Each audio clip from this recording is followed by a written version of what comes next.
I'm Charisse LeClaire. The November elections are right around the corner, and we want you to be informed.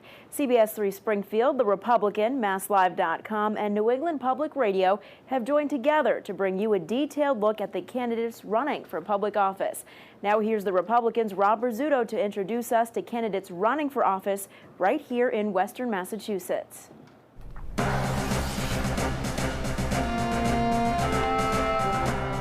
Hello and thank you for joining us for this edition of the 2014 Campaign Roundtable Series. I'm politics reporter Rob Rizzuto, and today we're here with the candidates trying to represent the 1st Hampden-Hampshire State Senate District. Before we meet the candidates, I'd like to introduce you to our panel of journalists who will be helping us out today. We have from the Republicans editorial team Ron Chamelis and Jane Kaufman. Thank you. Thank you very much for joining us. And to my left, we have the 3 candidates running to represent this very important district in the state Senate. First, we have Democrat Eric Lesser, we have Republican Debra Boronski, and we have Independent Mike Franco. Ladies and gentlemen, thank you so much for taking the time today. Thank you. Great to be here. We will jump right into our first question here. There's been a lot of criticism about the conditions of the roads and bridges in Massachusetts, particularly in Western Mass, and about the dire need for reconstruction. You know, this has been touted as important not just for the condition of the roads, but for the jobs that it also brings when these projects kick off. There's currently a repeal of a law that was passed pending via ballot question to basically the gas tax is set to increase indexed along with the rate of inflation. The ballot question would repeal that. The argument against that has been this money is needed for road reconstruction, and the argument for it obviously has been, you know, there should be a vote every time you want to increase the taxes.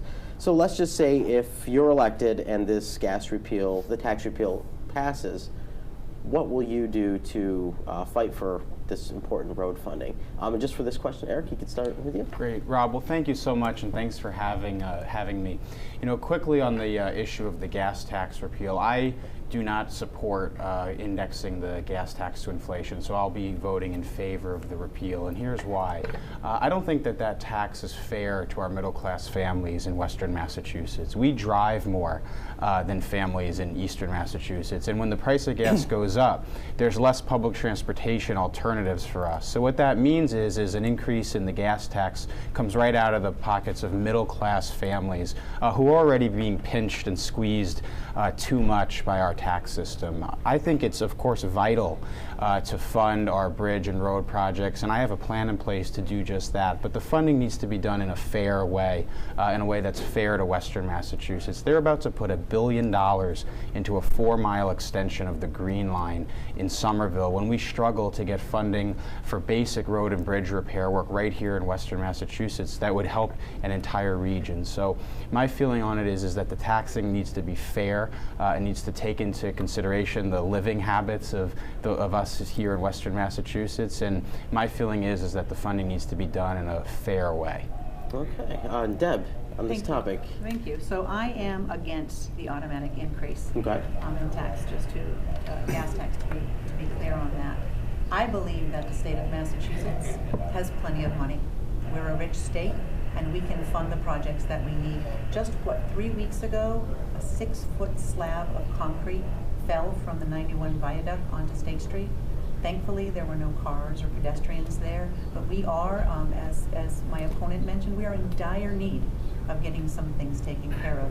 In my own town of East Longmeadow, we have had a road on the list approved for repair for 18 years. 18 years. I was in Belchertown talking with their town manager, 16 years. And the cost for 16 years ago, fixing a road, is entirely different than today. It's just an enormous amount. So I believe that by responsibly spending the tax dollars that we already collect and managing the programs and services we have in place, we have plenty of money in Massachusetts to do the work that we need to do without additional resources. Gotcha. Okay, so both for the repeal of the gas tax and looking for legislative solutions to get that money here. Correct. Mike Franco, what say you on this topic? Thank you, Rob. I too am for the repeal, so I'll personally vote yes on question 1 for this. I believe that when the legislature puts automatic mechanisms in place to determine tax rates and so forth, that's unconstitutional, really, and they really need to do their job each and every year, and their votes should be transparent to the people so we can decide whether or not our representatives are doing what we want them to do. Secondly, our roads should be simple and safe. Bridges and roads are complex, but we need to make them as simple and as safe as possible and reasonably priced. Right now, there was a report that was out that showed Massachusetts roads and bridges at one of the lower levels of safety, yet we have some of the highest costs associated with. A lot of folks, and what I read as well, say that it's administrative costs and so forth. So we need to do a better job lowering those costs and concentrating on the infrastructure, because the people here who pay the taxes, we deserve safe roads, we deserve it for industry, for commerce, and also for recreating as well. Gotcha. All three candidates for the repeal of the gas tax indexing. Thank you very much. This kind of naturally segues us right into our next question when we're talking about transportation infrastructure. Particularly public transportation. Everyone knows that you get out Boston way, you really don't need a car to live. The chances are you're going to have great public transportation. That's not the case out here. Actually, you get to Worcester and you go west, and that's pretty much the end of that living situation, if you will. So just looking at the regional transit authorities, I know the Pioneer Valley Transit Authority here said that they are underfunded. They have limited routes. They only run certain hours. People can't get to their jobs if they have a late shift. As far as being a state senator, how important is it to you to work to get more money for the regional transit authorities, particularly those here in Western Mass, to, as much as we can, bridge the gap between public transportation in the east and west? And for this one, Mike, we'll start with you right down there. So if I understand the question correctly, you're talking about rail from Springfield to Boston, or just the regional? Regional transit authorities, but high-speed rail between Boston to Springfield has something that's come up. Folks have mentioned it. Some people are. Okay. That's part of their plan, but sure. Well, like I said at one of the debates with Eric and Debra, the high-speed rail to me is very expensive. Can't really pay for itself. The only rail systems that truly pay for themselves are the freight rail systems like CSX. So we have to be very careful when we're spending taxpayer dollars on nostalgia, on nice things that we dream about and so forth. And it's not that we shouldn't look at the issue and try to determine whether it's feasible for us, but to put a talented young man like Eric Lesser on a high-speed rail to Boston, I totally disagree with. Let's keep him here and help develop Western Massachusetts. So if it can pay for itself in a private sector respect, I would be for it. All right, but we do have our issues here. We have industry here that we need to develop. Potential. Our core competency is metalworking, precision tooling, and so forth. So let's see if that works for us. Let's try to keep it here, and be careful with spending a lot of money on a high-speed rail system. What about the transit authority, the regional transit authority, getting money for that? Is that something you consider a priority? Well, that should be funded, obviously, and people need to get around. And the less cars we have on the road, the better off we're going to be, because there's less wear and tear to the roads and so forth.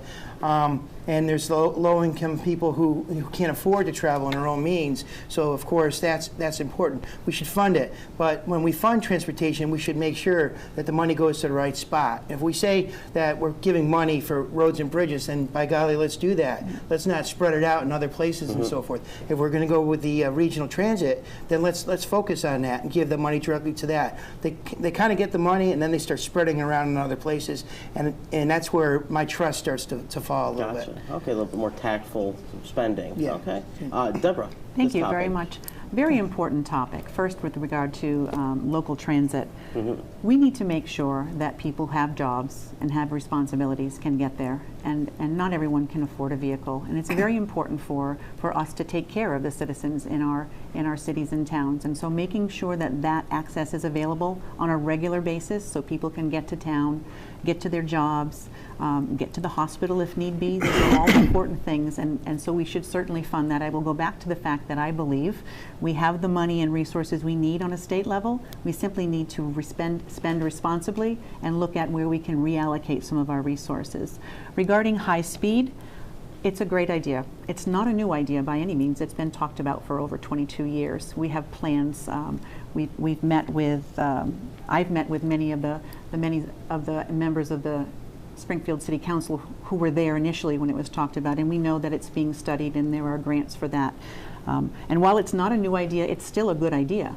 I absolutely think that it's a good idea, but one that should not take priority as the next state senator. We have so many things that should be priority, and high-speed rail isn't one of those. That 6-foot piece of cement that fell from the viaduct might be one of those priorities.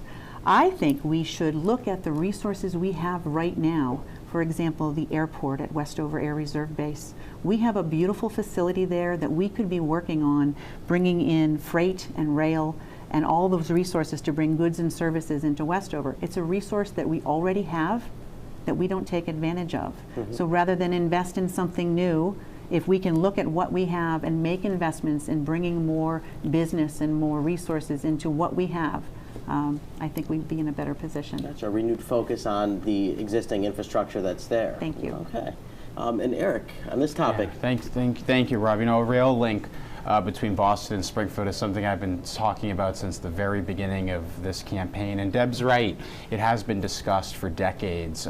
What's stopping it from happening is the political will to make it happen. And we actually have a unique moment coming up. For the first time in a generation, the Senate President is going to be from Western Massachusetts, Stan Rosenberg. He supports me in this race in my efforts to put forward a rail link between Boston and Springfield. We've discussed the issue. I've also discussed the issue with Congressman Neal, who also supports me. We have a chance to combine state, local, and federal leadership for the first time in a very long time to open up the possibility of a rail link. A few details about why it's achievable right now. The link already exists.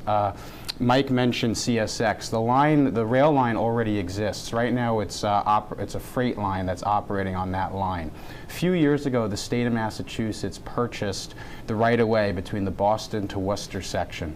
There are now regular trains between Boston and Worcester, and anybody who's been to Worcester recently has seen that the downtown there is completely transformed. You have shops opening, you have apartments opening up, people moving downtown, spending time downtown. It's because of the rail link. But as you mentioned, you know, they stopped the train in Worcester. Why'd they stop the train in Worcester? They stopped the train in Worcester because it's the same thing we've always seen year after year, which is that Beacon Hill forgets that we exist out here. They forget that there's a great part of the state west of Worcester. If I'm there, that's going to change. I'm going to work with the Senate President. I'm going to work with our congressmen and our federal delegation to move this forward because it is achievable. And, you know, we can't afford not to make these changes. Of course we need to maintain and improve our existing infrastructure, but in the next 15 years, Rob, 28,000 people are going to move out of the greater Springfield area. This is from a study done by the UMass Donahue Institute. 28,000 people are going to leave our area in the next 15 years. We have got to reverse that, and the way we reverse that is by connecting ourselves to the growth we see all around us. We can't afford not to make these changes. All right, well, 3 candidates and 3 different stances on this. Everybody obviously sees the importance of infrastructure funding, but thank you very much. We're going to take a quick break here, and we'll be back in a few moments with more from the candidates.